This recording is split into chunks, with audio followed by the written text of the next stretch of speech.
جو لوگ کافر ہیں ان کا اعتقاد ہے کہ وہ دوبارہ ہرگز نہیں اٹھائے جائیں گے۔ کہہ دو کیوں نہیں، میرے پروردگار کی قسم تم ضرور اٹھائے جاؤ گے،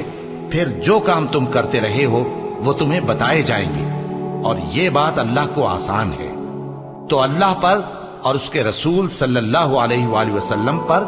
اور اس نور یعنی قرآن پر جو ہم نے نازل فرمایا ہے ایمان لاؤ، اور اللہ تمہارے سب اعمال سے خبردار ہے۔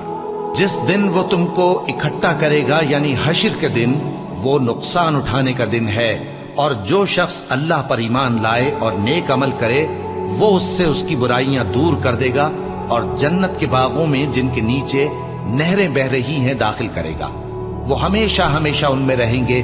یہی بڑی کامیابی ہے۔ اور جنہوں نے کفر کیا اور ہماری آیتوں کو جھٹلایا وہی اہل دوزخ ہیں کہ ہمیشہ اس میں رہیں گے، اور وہ بری جگہ ہے۔